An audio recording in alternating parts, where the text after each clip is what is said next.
Hello folks, I just wanted to give you guys a quick overview of my dice hoardings, my dice goblinism, if you will.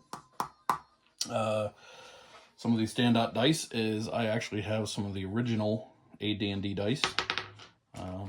Have one over in here too, from two different sets. Forget where I ended up picking them up. My original set of dice, given to me when we were playing Dungeons and Dragons back in the end of high school. Nice green and white set, given to me by my friend. The set that I currently use primarily, nice rainbow dies. Enjoy those a lot. And these, which aren't so easy to read sometimes depending on the room light. You can see why you get a lot of glare through them.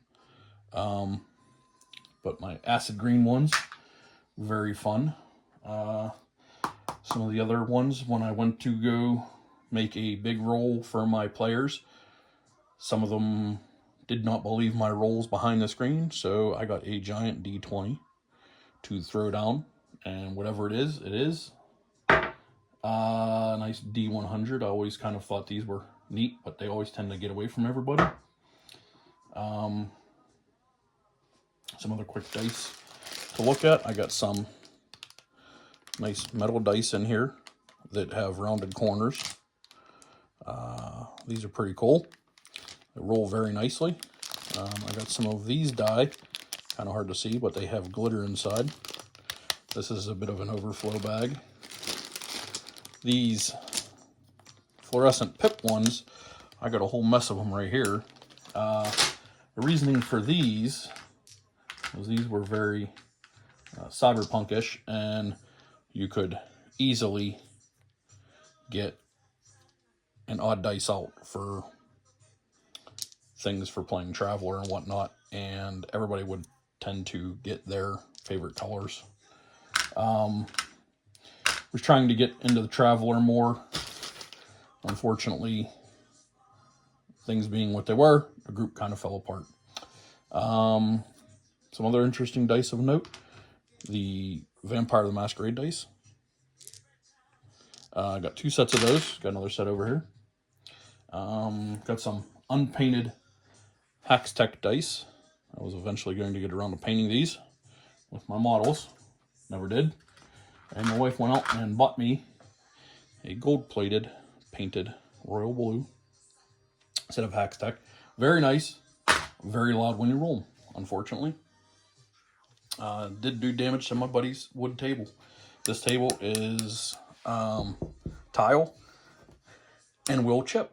So when they roll those dice, they have to have a dice tray, or I will give them a cardboard box. Other dice, these are pretty cool. Very hard to see in dark environments. You're probably better off with bright colors, solid die to read your stuff in the dark environment, but not everybody has that. Pretty cool dice. These are, I want to say, dragon dice. Forget where I picked them up. I want to say they're dragon dice. Other dice of interest, I picked up navigational dice, and I use them sometimes when I'm DMing. My people are going through thick forest or something, and if they do not consistently say they're, keeping track of their direction or orienteering or using the ranger sense or what have you, I will roll these behind the screen and have them veer off course. Jet Fighter, a game from the late 80s, I believe it was, early 90s. These are the dice for those. So this is 1, 2, and 3 on two sides. So if you wanted to roll a 3-sided die, there you go. This has 0, 2, and 5. I think these were damage die. Pretty good if you want to throw somebody into a bit of a tizzy and you're doing, say, like gambling or something like that. You could hand them those dice and see what they roll. A lot of people don't look at their dice before they roll them, and sometimes you can really cause a bit of a frustration issue there.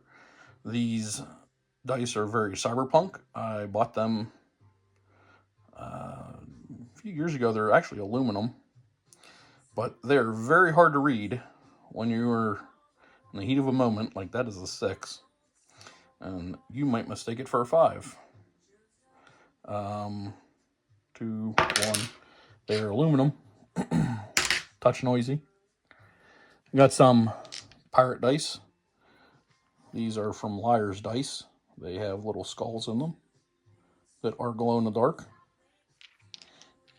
These are kind of fun to play. We did have one game where we did play a game of Liar's Dice in game, as part of the campaign. Everyone seemed to enjoy it. One of the drunken rowdy bar scenes we had. Always end up in a fight, but hey, that's what it's all about. Everybody does it. These lovely dice here, which I'm not touching, are my wife's. She's quite serious about me not touching and cursing her dice. So we'll use the pencil to put them back in the bag,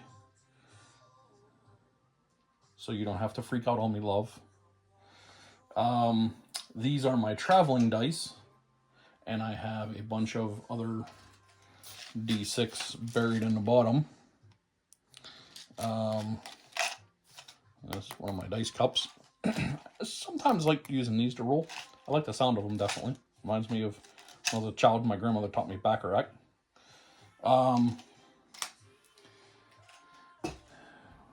Another one of my original sets of dice are right here. Green mini dice to give you a comparison. That's a standard D20, which is about 2 of those. So I think these are, I forget what these are. 19. These are 19 millimeter, and these are 36 millimeters. I forget. Can't math today. Sorry, guys.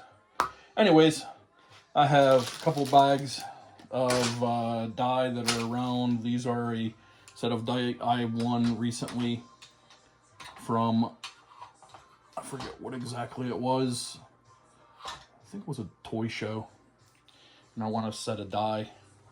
My Crown Royal bag, ubiquitous Crown Royal bags. This is one of my overflow bags. I have 2 more, a purple and a brown bag that have more dice in it that are somewhere, God only knows, packed away somewhere. My Hextech dice my lovely wife bought me, unpainted. Eventually, I will get around to maybe painting them. I don't know. But they came in an alligator skin bag, which is pretty dang cool. Some other quick die I have are a Magic 8-ball. Busted the thing open. Get this, I'm DMing. The players ask me for advice. I roll it, and it might be my reply is no, or outlook good. My sources say no. Definitive yes. Really hazy, try again. So, interesting turn for the players. If they ask an oracle advice or questions, I can use this. Very interesting to put in game. This is a damage location die. This was bought for Cyberpunk. Never ended up using it. When we were younger, we didn't have a lot of money, being in high school. And what money we did have, we ended up spending on beer and gasoline and cigarettes and girls. Waste your life the way you feel.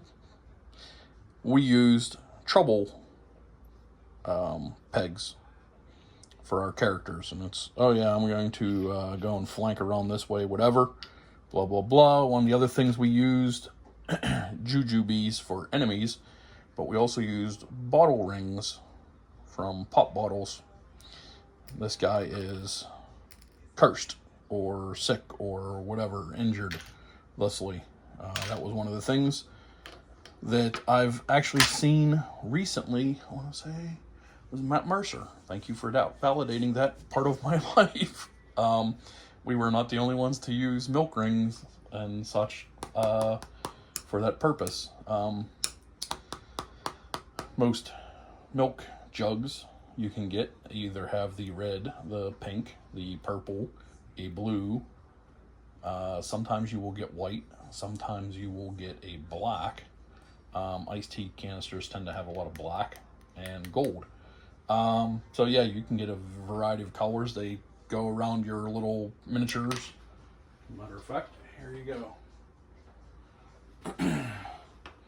Piezo from the 80s. This guy is targeted. There you go.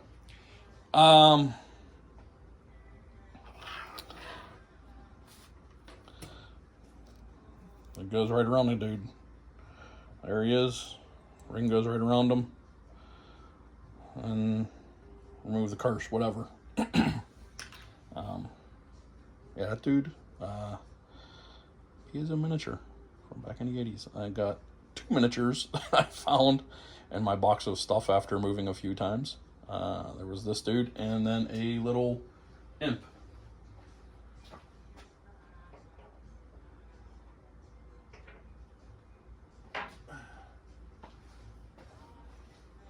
My imp.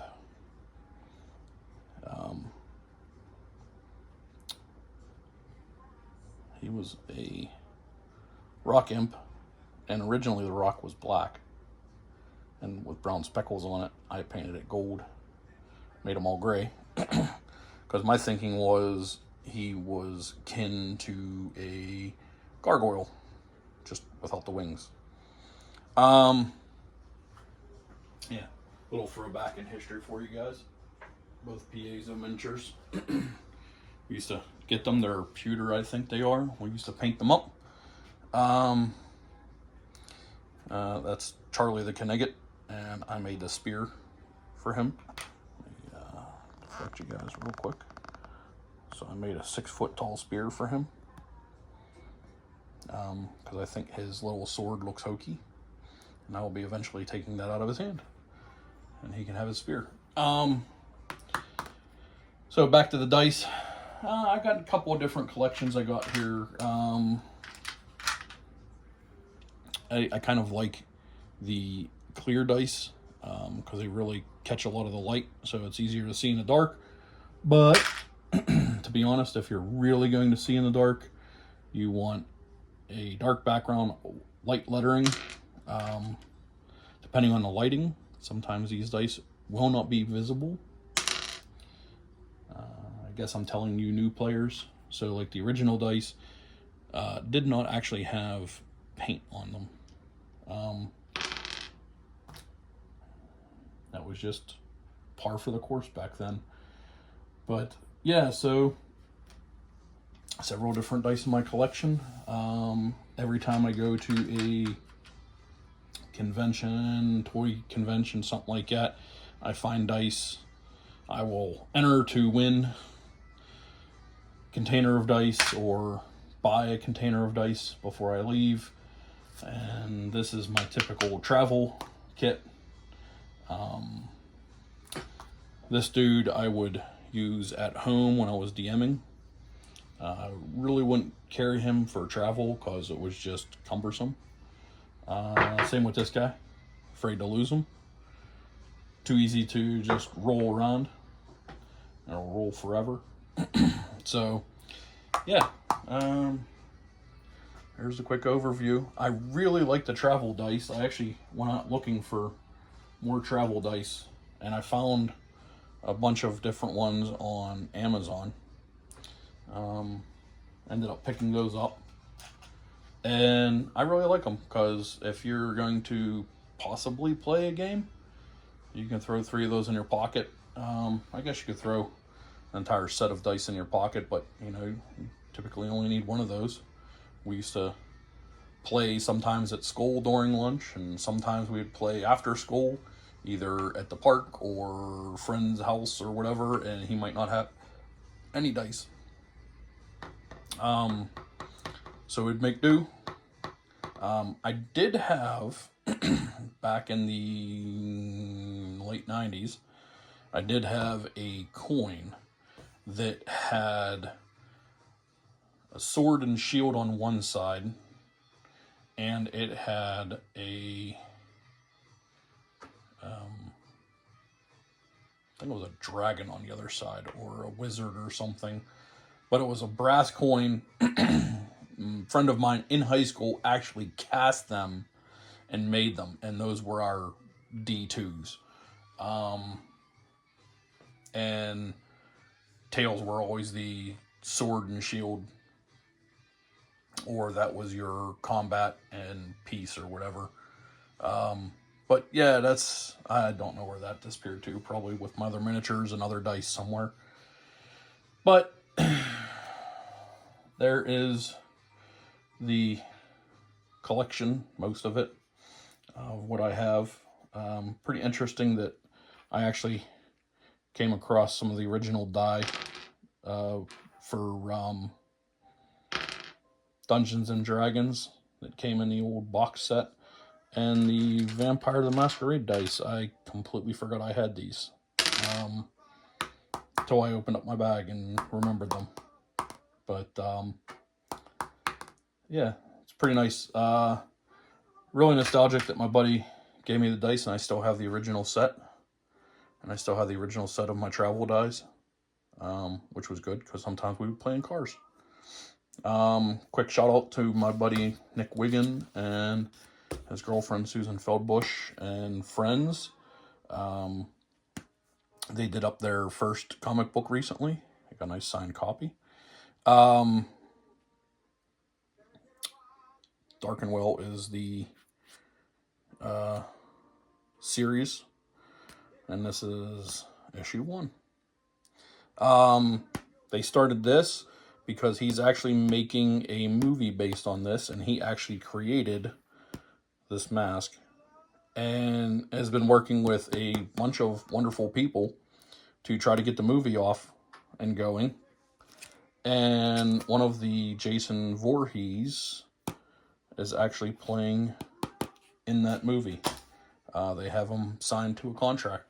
So I hope the movie comes out. I think they're working on their 3rd or 4th series in the comic book. So yeah, kudos to them, and I hope it succeeds, and wish them all the best. If you're out and about or cruising the internet, look at The Haunting of Darkenwell. It's pretty interesting. All the artwork was done by friends and inked by friends, and they sent it out to some publishing company to get it printed. So they had limited copies of it.